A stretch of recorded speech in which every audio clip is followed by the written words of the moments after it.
성경 말씀 보겠습니다.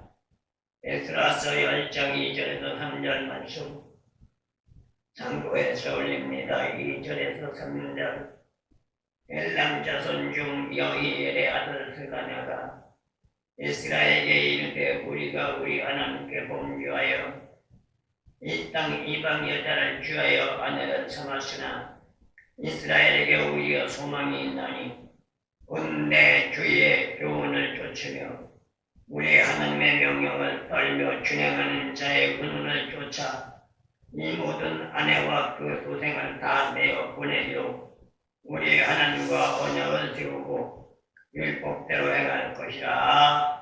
아멘. 오늘 성경 말씀 에스라서 10장 2절에서 3절 말씀. 지금까지 지나온 과정을 돌아보면 에스라는 바벨론 포로 130년 만에 귀한 민들을 거느리고 고토의 땅 예루살렘으로 돌아왔습니다. 그런데 놀랍게도 돌아와서 보니까 바벨론 포로 70년 만에 자유해방을 받고 제1차 들로바벨을 통하여 귀환한 남유다 백성들이 본토의 땅에 이방인들과 통혼을 하며 우상숭배에 사로잡혀서 하나님 앞에 불영광을 돌리는 모습을 보고 통탄한 나머지 무릎을 꿇고 죄를 입고 쓰고 성배를 놓고 입고 하나님 앞에 남유다 이스라엘 귀한민들을 대신해서 중보의 기도, 회개의 기도를 했던 것을 보게 됩니다. 그리고 이제 오늘 본 말씀을 들어와서 보니까 귀한민들이 그러한 에스라의 설전수금하고 중보적인 기도로 헌신을 다하는 것을 볼 때 마음의 문들이 열렸고 그 가운데서도 오늘 성경 말씀 2절에서 보니까 엘람 자손 중 여히엘의 아들 스가냐라는 사람이 에스라의 중보기도와 에스라가 계획하는 종교개혁에 동참한 의사를 비추어주고 있는 것을 보게 됩니다. 어떻게 보면 힘들고 어려운 상황 속에서 이렇게 같은 뜻을 가지고 같은 길을 가겠다고 하는 사람이 나올 때 천군만마를 얻는 기분이었을 것이고 희망이었을 것이고 비전이었을 것입니다. 이러한 전제 조건으로 말미암아 앞으로 나가면 우리가 생각할 일이 있지만 에스라는 계획한 종교개혁을 시도해 나가는 것을 보게 됩니다. 그렇다고 해서 문제가 없는 게 아니고 반대하는 자가 없는 게 아니라 일부적인 소수 사람들이 반대를 하고 문제를 일으키지만 그러나 거기에 굴하지 않고 결의에 찬 결단을 가지고 종교개혁을 시행해 나가는 것을 보게 됩니다. 그래서 오늘은 성경 말씀의 주제를 민족적인 회개에 동참한 귀한민들 이러한 주제를 잡아봤습니다. 이는 세상적으로 보기 드문 일이 아니고가 없죠. 왜냐하면 귀한민들의 불성실한 죄악성에 대한 중보적인 회개 기도를 에스라는 하고 있었지만 귀한민들이 이러한 에스라의 중보적인 기도에 감동을 받는다는 건 어쩌면 하늘의 별 따위와도 같은 일일 수도 있습니다. 그런데도 불구하고 귀한민들은 에스라의 중보 회개 기도에 감동을 받고 함께 에스라가 원하며 나오자는 것을 동참하겠다고 하는 것을 보게 됩니다. 그것도 무질서한 삶으로 하나님 앞에 범법 행위를 자행했던 귀한민이라는 것을 생각해 볼 때 놀라운 사건이 아닐 수가 없습니다. 여기는 에스라의 지대한 영향도 있습니다. 백성들의 잘잘못된 죄악성을 마치 자신의 잘못인 양 통해 자복하면서 회개하고 있는 에스라의 모습을 보았을 때 귀한민들은 마음의 찔림을 받았고 그 결과 말미암아 사도행전 2장 37절에서 베드로가 유대인들에게 말씀을 증거할 때 그들이 마음의 찔림을 받고 어찌할꼬 자복하며 우리가 어찌하여야 구원을 얻겠느냐 베드로에게 질문했던 것을 보게 되는 것이죠. 그럴 때 베드로는 뭐라고 말합니까? 회개하라고 말을 합니다. 이것이 하나님의 역사라는 것이죠. 하지만 이러한 사실 여부에 무감각한 무지한 인간들을 위하여 하나님은 때때로 계획된 섭리에 따라 쓰시고자 하시는 사람을 선택하여 불러 쓰시는데 그러한 사람이 과연 누구냐? 오늘 성경 말씀에서 볼 때 에스라와 같은 사람이고 그리고 오늘 2절 말씀에서 말하는 스가랴와 같은 사람이라는 것을 말해주고 있습니다. 아무리 세상이 혼란스럽고 혼돈스럽고 혼탁하다 할지라도 그래서 모든 사람들이 이구동성으로 희망이 없고 비전이 없고 꿈이 없다 할지라도 오늘의 본 말씀에서 우리에게 교훈하고 있는 에스라와 같은 사람이나 스가랴와 같은 사람이 있다면 분명코 하나님은 그들을 통하여 역사하시는 줄로 믿습니다. 그렇다면 오늘 본 말씀에서 생각할 때 에스라의 종교 개혁을 생각하는 스가랴를 한번 우리는 생각해봐야만 할 것입니다. 에스라의 솔선수범의 귀한민들은 신앙적인 회개 운동에 동참하기로 했습니다.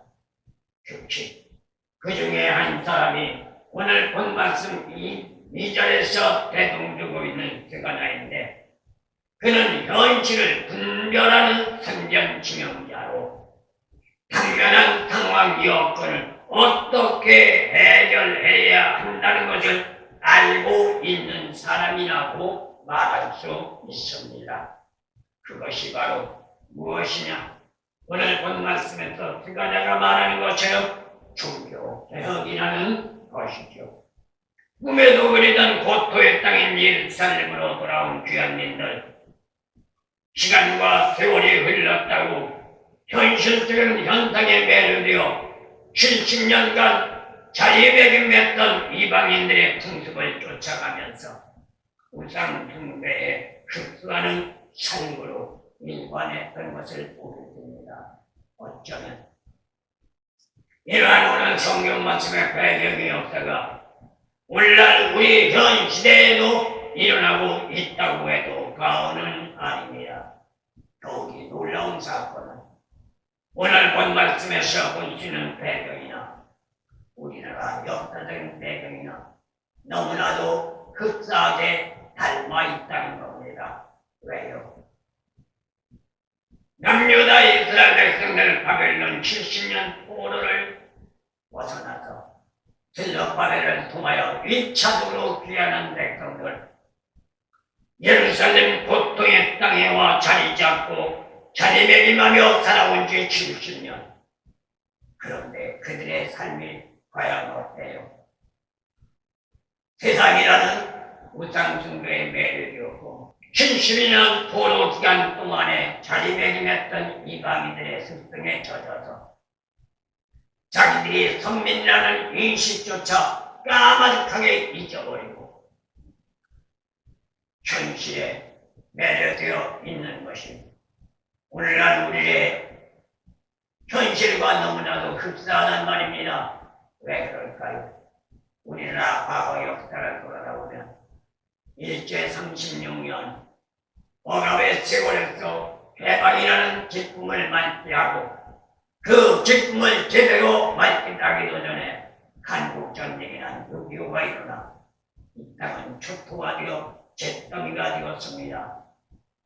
거기에서 선진들은 허리를 졸라매가며 먹을 것 먹지 못하고 입을 것 잊지 못하며 굶어가면서 우리도 잘 살아보자 생활운동으로 이 나라 이 땅을 경제 성장의 대국으로 올려놨습니다. 그런데 놀라운 게 뭐예요? 오늘날 현실에 들은 사람들 보세요.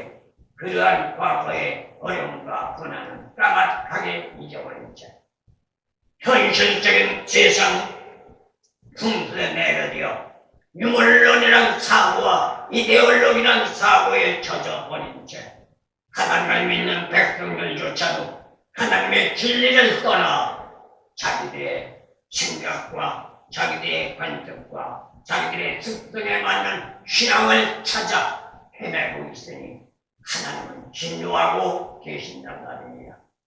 그러니 어쩌면 오늘 본말씀 배경이나 오늘날 우리나라 현실이나 너무나도 똑같단 말입니다. 이러할 때 놀랍게도 오늘 본말씀 배경에는 에스라와 같은 사람이 일어났고 스가랴와 같은 사람이 일어났지만 오늘날 우리나라 현실에는 지도자라고 하는 사람들조차도 우상 숭배에 매료되었고 육신적인 쾌감이란 쾌락에 매료되어 하나님의 말씀을 등한히 하고 있으니 암담할 뿐이 아닐 수가 없단 말입니다. 그러면 결국 어떻게 돼요? 이스라엘 백성들이 바벨론 70년 포로로 잡혀 들어가기 전 에레미야 선지자는 통하여 예고했던 말씀을 귀뚱으로 듣지 않던 결과가 바벨론 포로로 억압되었던 것처럼 이대로 우리나라 역시 깨어나지 못하고 회개하지 못하고 변화되지 못하면 끔찍한 현실이 그 앞에 다가올 수도 있다는 것 우리는 잊지 말아야 되는 줄로 믿습니다.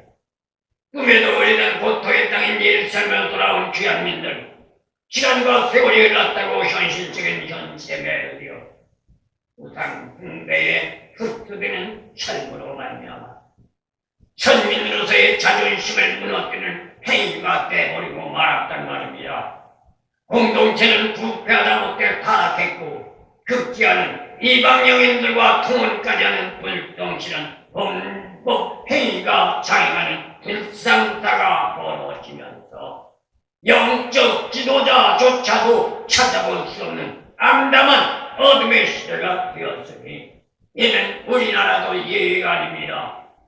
힘들고 어려웠던 세월 이제 6.25 한국전쟁이 76년 지났고 일제상순6년 억압의 역사가 80여 년이 지난 지금에 와서 오늘 본 말씀 배경과 똑같이 우리나라 사람들 우리나라 안에서도 얼마든지 장가하고 시집갈 수 있음에도 불구하고 이제는 백이민족이라는 한국의 역사는 처참하게 자리매김해버리는 것이 아니라 곤두박질해버리는 가운데서 이제는 다문화 가족이라는 역사적인 새로운 창출을 만들어내버리는 시대가 돼버리고 말았단 말입니다. 이게 우상숭배고 이게 불법이고 이게 불성실함이라는 것이죠. 눈앞에 전개되는 현상에 매료된 가운데서 우상이란 탐욕에 매료되어 하나님조차 개탄하면서 탄식한다는 사실을 망각하고 있는 시대. 그렇다면 믿는다는 말만 가지고 포만감에 사로잡히는 시대에 과연 우리는 어떻게 해야 할 것인가? 오늘 본 말씀 배경을 통하여 생각해보지 않을 수가 없는 겁니다. 어느 시대를 막론하고 스스로의 잘잘못된 생활의 삶들을 청산해야 되는 줄로 믿습니다. 그 방법론이 있다면 철저하게 회개하고 돌아선다는 것. 여기에는 마음만 먹는다고 되는 게 아니고 입으로 뱉는다고 되는 것이 아니라 각오와 결단이 필요한데 이것이 말처럼 쉽지 않다는 게 문제가 되어지고 있습니다. 그러나 이를 시행한 사람이 있다면 오늘 본 말씀 2절에서 볼 때 스가랴라는 사람입니다. 민족적인 잘잘못된 범죄를 자신의 일처럼 생각하면서 눈물 뿌려가며 통에 자복하는 에스라의 모습을 통하여 스가랴는 본인 스스로가 자각을 한 것입니다. 그래서 스가랴는 솔직 담백하게 고백하는데 뭐라고 고백해요? 오늘의 말씀에서 말합니다. 우리가 우리 하나님께 범죄하여 이방 여자를 취하여 아내를 삼았나이다 라고 말하고 있습니다. 물론 이들도 할 말은 있겠죠. 우리나라 역시 유인은 아닐 겁니다. 왜?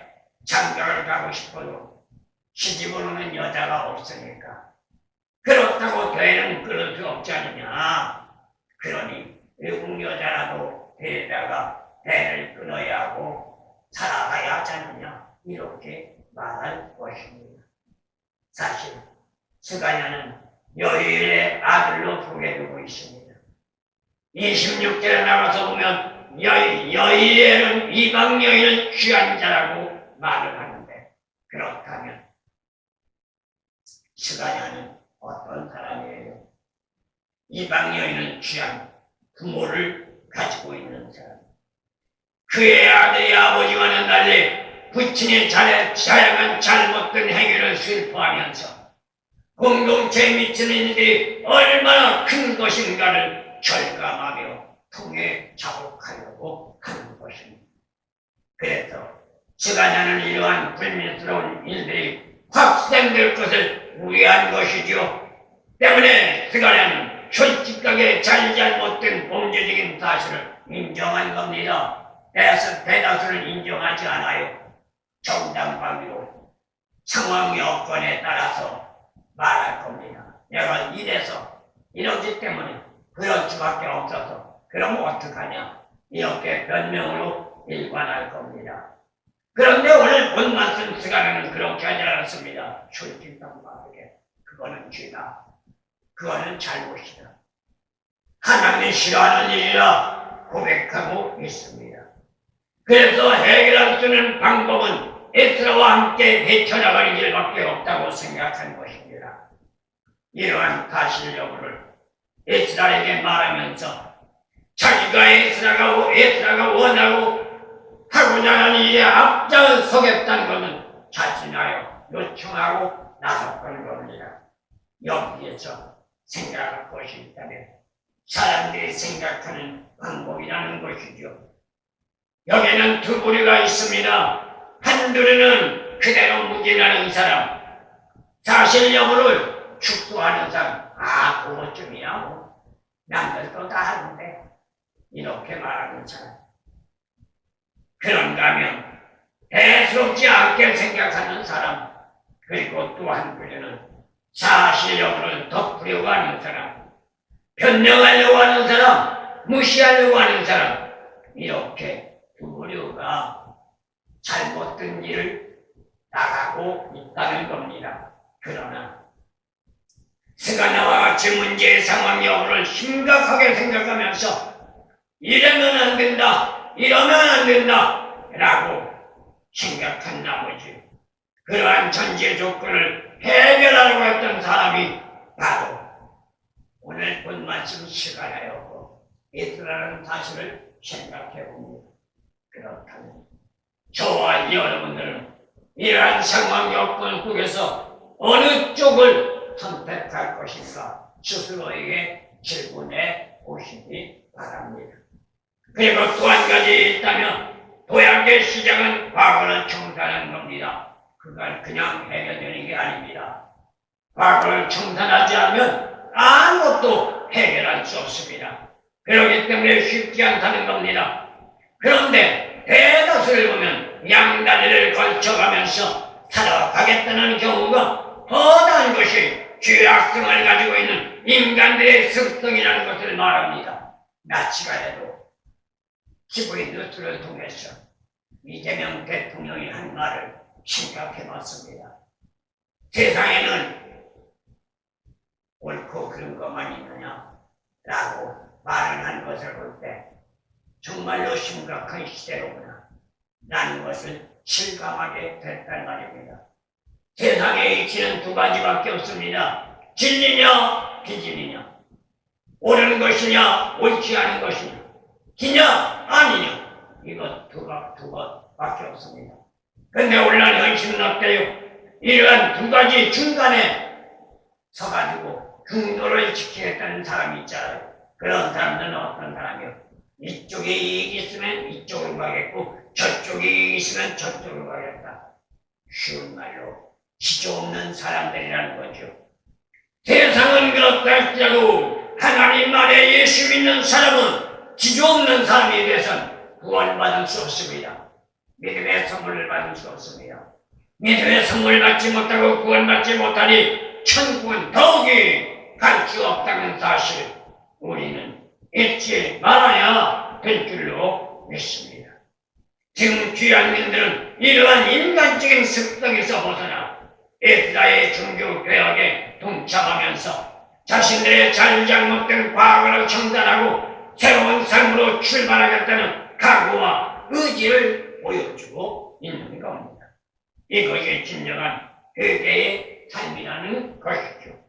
하나님께로 돌아가기를 원하는 경건한 믿음의 사람이 되고자 하는 귀한민들을 대표해서 스가랴는 에스라에게 종교개혁의 의지를 밝혔던 겁니다. 어느 한 개인을 위해서가 아니죠. 남유다 이스라엘 백성이라는 공동체 가운데서 이방 여인과 연혼을 맺은 사실을 인정하는 가운데 그 아내와 자녀들까지 하나님 공동체에서 내보내겠다고 하는 결단인 겁니다. 이게 정말로 말처럼 쉽지 않습니다. 무슨 말이에요? 이대로 실행한다면 가정을 파괴해야 합니다. 가족의 인연을 끊어야 합니다. 세상적인 이치로 오면 있을 수 없는 일입니다. 인간적인 윤리와 도덕으로보다도 맞지 않는 말입니다. 어찌 됐든 이방인이 됐든 내국인이 됐든 남자가 만나 결혼을 해서 가정을 꾸리고 자녀를 낳았다면 한 식구요 한 몸이라고 하는데 이걸 끊으라? 가정을 파괴하라? 윤리와 도덕을 무시하라? 세상적으로 본다면 어느 누구도 이거를 옳다고 할 사람 하나도 없습니다. 세상적인 법으로 보더라도 이것은 가당치 않은 일들입니다. 그런데 오늘 본 말씀에서 끊놓고 밝힙니다. 이유는 어디에 있을까요? 인간 자신의 순간적인 유익과 순간적인 기득권과 순간적인 안일과 순간적인 안욕을 추구하는 것이 아니라 오늘이 아닌 내일의 선민의 공동체, 선민의 사람으로 하나님 앞에 영광을 돌리는 삶을 살며 하나님 앞에 영광을 돌리는 축복으로 살아가기 위함이라는 것을 말해주고 있습니다. 경건한 백성들의 의견을 쫓아가는 문맥성을 통하여 말해주고 있듯이 공동체의 공론에 따라 결정된 것을 지키겠다는 각오와 결단이 있는 겁니다. 그것도 혈연으로 맺어진 가족관계의 열을 끊는다? 어떻게 본다면 천륜을 어기는 것 같다고 할 수 있습니다.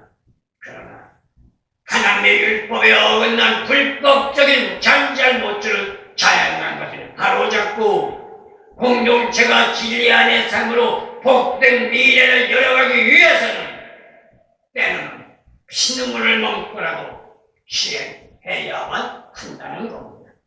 이게 신앙입니다. 이게 믿음인 겁니다.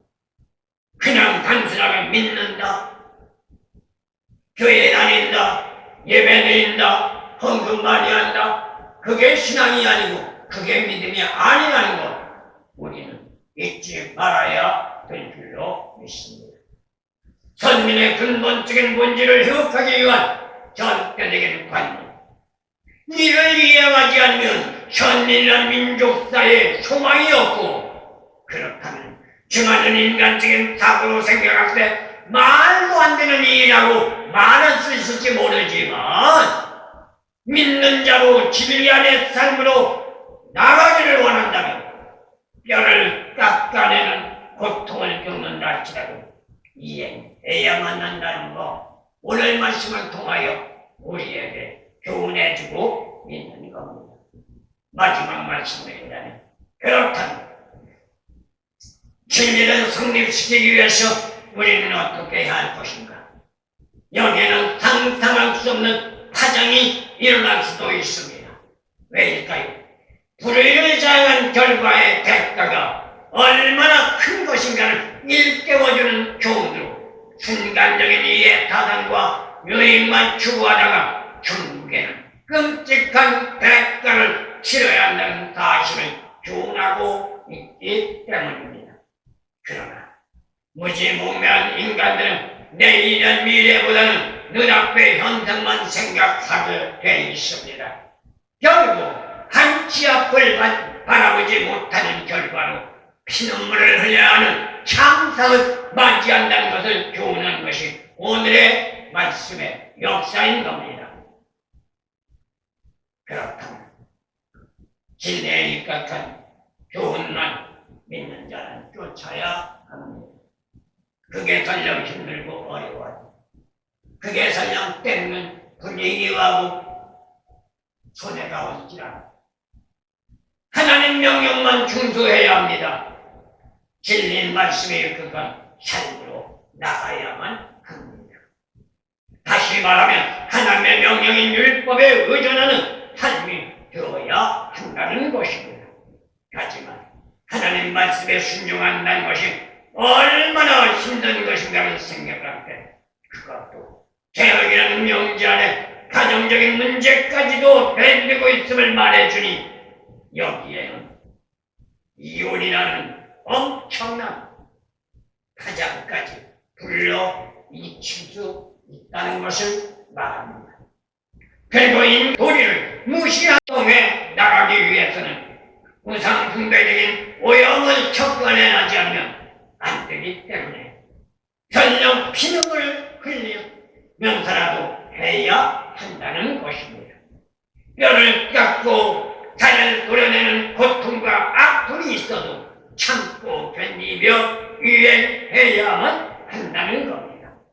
그게 현민으로 순결성을 지키며 믿음의 신앙을 유지하는 유일한 방법이기 때문입니다. 여기서 생각할 수 있다면 이방인을 할지라도 현민들의 공동체 일원이 되기를 위하여 신앙적인 삶으로 개종한다면 율법적인 규율에 따라 보호해 주라는 겁니다. 그러니 오늘 성경 말씀의 배경을 1년만 본다면 말도 안 되는 일이라고 비판할 수 있지만 세부적으로 생각해 볼 때 그렇지 않다는 것을 말합니다. 하나님 앞으로 돌아와라. 그러면 함께 할 수 있다는 겁니다. 근데 예수를 믿는다고 말하면서 교회는 다닌다고 말하면서 예배는 드리고 신앙생활을 한다고 말하면서 말씀에 입각한 삶을 살지 않고 오늘날 현 시대 사람들처럼 양다리 걸치고 사는 사람은 하나는 용납하지 않는다는 겁니다. 그대로 척결해 내라는 겁니다. 아픔이 있고 고통이 있어도 16절에서 17절 말씀 나가볼 때 세부적으로 우리에게 말씀해주고 있는데 뭐라고 말해요? 사로잡혔던 자의 자손이 그대로 한지라 제사장에 따라 그 종족을 따라 각기 지명된 족장 몇 사람을 위임하고 10월 초하루에 앉아 그 일을 조사하여 정말 초하루에 이르러 이방령에는 귀한 자의 자일 조사하기를 마치니라 라고 말해주고 있는 것을 보게 됩니다. 자신의 우상 숭배를 척결하지 않는다면 순결성을 유지할 수 없고 자녀 양육육 문제는 여자 쪽에 위임하고 그러면 어떻게 돼요? 순결성을 척결하지 않으면 낳은 자식을 남자 쪽에서 양육하는 것이 아니라 여자가 데리고 나가라는 겁니다. 그 일례가 창세기로 돌아가면 창세기 21장 14절에서 아브라함과 하갈을 보게 됩니다. 하갈이 자기의 여주인 사라로 말미암아 아브라함과 동침을 하고 이스마엘을 낳았습니다. 그리고 아들을 낳았다는 길대로 사라를 너희 천대하자. 결국 추방당했죠. 이때 아브라함은 하갈만 추방한 것이 아니라 이스마엘까지 같이 추방했습니다. 이게 바로 오늘 본 말씀에서 대동되고 있는 겁니다. 선민으로 순결성을 유지하기 위해서 인간 자신의 영광이 아닌 하나님 영광이 우선이 되어야 하는데 이는 믿음의 삶으로 지향하기 위함이라는 것. 그러나 어떻게 보면 인류의 문제가 된다고 말할 수 있겠지만 신앙적인 정통성을 유지하기 위한 척결이라는 것. 이건 오늘날 우리에게도 적절하게 필요 요건으로 요구하고 있다는 것 잊지 마시고 잘못된 일들이 있다면 에스라와 같이 쓰거냐와지 하나님 앞에 철저하게 회개하고 오늘 현실만 바라보지 말고 내일 미래라는 아름다운 미지의 축복된 나를 바라보면서 힘들고 어려워도 참고 인내하며 극복하여 하나님이 주시는 축복으로 승리할 수 있는 저와 여러분들 되어지기를 예수님의 이름으로 소원합니다. 이 도시를